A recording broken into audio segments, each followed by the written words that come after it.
Hello student, Rahul commerce education में आपका स्वागत है।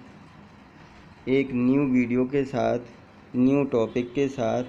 आज का टॉपिक है एक्सपेंडिचर एंड सेविंग्स, बचत तथा व्यय।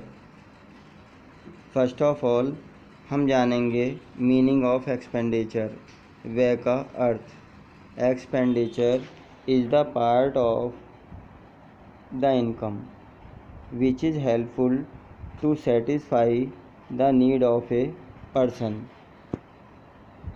एक्सपेंडिचर हमारी इनकम का पार्ट होता है जो हेल्पफुल होता है satisfy the need of a person, एक व्यक्ति की आवश्यकताओं को पूरा करने में।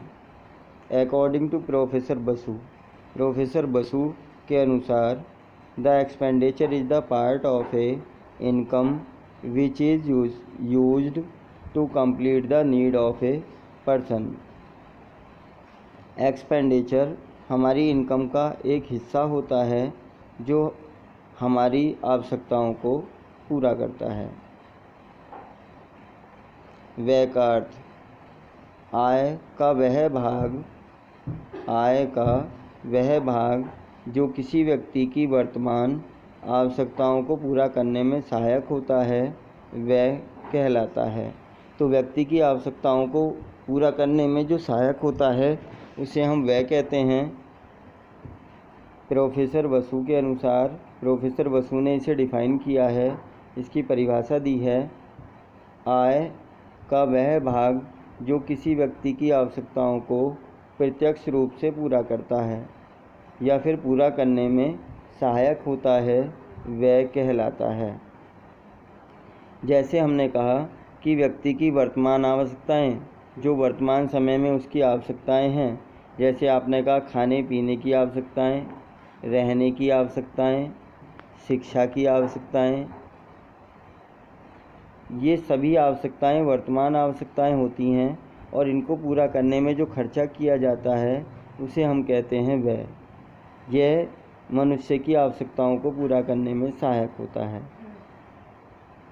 नेक्स्ट टॉपिक हमारा है कैरेक्टरिस्टिक्स ऑफ एक्सपेंडिचर, व्यय की विशेषताएं कौन कौन सी हैं।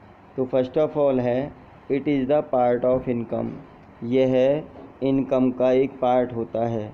जो व्यक्ति की इनकम होती है उसी में से हम कुछ हिस्सा अपने खर्चों को पूरा करने में लगाते हैं, इसलिए कहते हैं कि it is the part of income. Second हमारा है it is related to present need, यह वर्तमान आवश्यकताओं को पूरा करता है।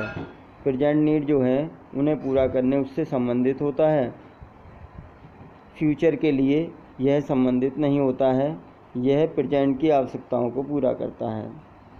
थर्ड हमारा है it is not related to manufacture of the goods, यह वस्तुओं के निर्माण से संबंधित नहीं है, इसमें वस्तुओं का उत्पादन नहीं किया जाता, इसमें वर्तमान आवश्यकताओं को पूरा किया जाता है। फोर्थ हमारा है it is helpful to satisfy the need directly of a person, यह किसी भी व्यक्ति की प्रत्यक्ष आवश्यकताओं को पूरा करने में सहायक होता है। प्रत्यक्ष आवश्यकताएं वे आवश्यकताएं होती हैं जो वर्तमान समय में उपस्थित होती हैं, जिनको हम फेसिंग करते हैं और उनको पूरा करना आवश्यक होता है। व्यय की विशेषताएं, यह आय का भाग होता है, जैसा कि हम पहले भी पढ़ चुके हैं कि व्यय आय का वह भाग है जिसका उपयोग व्यक्ति की वर्तमान आवश्यकताओं को पूरा करने में किया जाता है। सेकंड हमारा है यह वर्तमान आवश्यकताओं से संबंधित होता है। जो वर्तमान की आवश्यकताएं हैं, जो प्रेजेंट टाइम में हमारे सामने होती हैं, उनसे संबंधित होता है और उन्हीं पर हम खर्च करते हैं, वो व्यय कहलाते हैं। यह माल के उत्पादन से संबंधित नहीं है, इसमें वस्तुओं का उत्पादन या माल का उत्पादन नहीं किया जाता, क्योंकि जो माल का उत्पादन किया जाता है उसका कहीं ना कहीं उद्देश्य इनकम अर्न करना होता है, प्रॉफिट अर्न करना होता है, प्रॉफिट के रूप में वो इनकम अर्न करते हैं। जबकि हम कहते हैं कि एक्सपेंसेस से केवल हमारी प्रेजेंट टाइम की नीड्स को कंप्लीट किया जाता है। जो वर्तमान समय की आवश्यकताएं हैं उन्हें हम पूरा करने का प्रयास करते हैं। यह व्यक्ति की प्रत्यक्ष आवश्यकताओं को पूरा करने में सहायक है।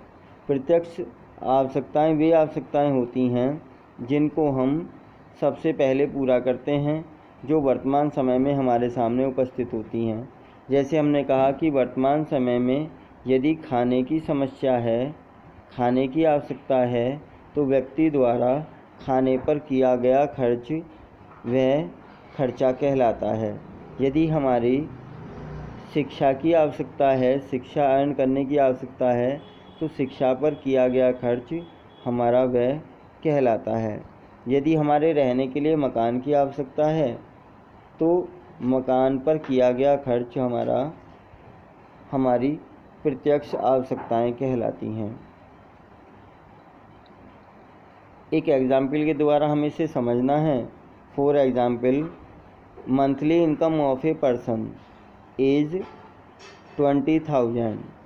Monthly income of a person is 20,000। एक व्यक्ति की जो मासिक आय है वो 20,000 रुपये है। ही स्पेंट ऑन क्लॉथ, वह कपड़ों पर खर्च करता है रुपये 2,000। ऑन एजुकेशन, शिक्षा पर खर्च करता है 4,000। ऑन हाउस होल्ड एक्सपेंसेस, घर के खर्चों पर खर्च करता है 5,000। ही इन्वेस्ट 5,000 इनटू बैंक, वह बैंक में जमा करता है 5,000। तो इस प्रकार से उसके द्वारा कितना रुपया खर्च किया गया? 2,000 रुपये क्लॉथ पर, 4,000 रुपये आपके एजुकेशन पर और 5,000 रुपये हाउस होल्ड एक्सपेंसेस पर, घरेलू खर्च पर। तो इस प्रकार उसके द्वारा 2,000 प्लस 4,000 प्लस 5,000 का खर्चा किया गया और कुल मिलाकर उसने 11,000 रुपये का खर्चा किया है इन सभी आवश्यकताओं पर। नेक्स्ट हमारा आता है कि amount of 5,000 which is invested into bank. 5,000 रुपये की जो धनराशि हमारी है जो बैंक में जमा की गई है, इज़ कॉल्ड सेविंग। वह व्यक्ति की बचत कहलाती है। वह खर्चे में शामिल नहीं की जाती है क्योंकि इसका उद्देश्य ब्याज के रूप में इनकम रिसीव करना होता है। उदाहरण द्वारा स्पष्टीकरण, एक व्यक्ति की मासिक आय रुपये 20,000, कपड़ों पर उसने खर्च किए 2,000 रुपये, शिक्षा पर खर्च किए 4,000, घर खर्च पर 5,000 रुपये खर्च किए हैं और 5,000 रुपये उसने बैंक में जमा किए हैं। तो खर्चे इनकम हमारी कितनी है? 20,000, कपड़ों पर खर्च किए 2,000, शिक्षा पर खर्च किए 4,000 और घरेलू खर्च हुए 5,000। तो इस प्रकार से 2,000 रुपये प्लस 4,000 प्लस 5,000 कुल मिलाकर हम पे 11,000 रुपये के कुल खर्चा हुआ। जो 5,000 रुपये की अमाउंट हमने बैंक में जमा की है वह विनियोग है और वह हमारी बचत कहलाती है, उसे हम खर्चों में शामिल नहीं करते हैं। नेक्स्ट है हमारा टाइप ऑफ एक्सपेंडिचर, खर्चों के प्रकार। खर्चे कितने प्रकार के होते हैं? First of all personal expenditure, second social expenditure, व्यय के प्रकार, निजी व्यय, सामाजिक व्यय। पर्सनल एक्सपेंडिचर के बारे में हम पढ़ेंगे। निजी व्यय कौन से हैं? The part of the income that is used to complete the personal need of a person is called personal expenditure. आय का वह भाग जो किसी व्यक्ति की निजी आवश्यकताओं को पूरा करने में सहायक होता है, निजी व्यय कहलाता है। जैसे खाने पर, जिसके लिए भोजन, पहनने के लिए कपड़े और शिक्षा पर किया गया खर्च उसका निजी व्यय कहलाता है। As need of food, living, wearing of cloth and education. खाने के लिए भोजन, पहनने के लिए कपड़े और शिक्षा पर किया जो गया खर्च है वो उसका निजी व्यय कहलाता है। जैसा कि हमने इसके द्वारा पढ़ा कि निजी व्यय ऐसे खर्चे होते हैं जिनका उद्देश्य व्यक्ति की निजी आवश्यकताओं को पूरा करना होता है, वो हमारे पर्सनल एक्सपेंडिचर कहलाते हैं। उदाहरण के द्वारा भी हमने समझा है, एक व्यक्ति की भोजन करने के लिए, खाने के लिए भोजन की आवश्यकता, पहनने के लिए कपड़े की आवश्यकता और शिक्षा पर जो खर्चा किया जाता है वो निजी व्यय कहलाता है।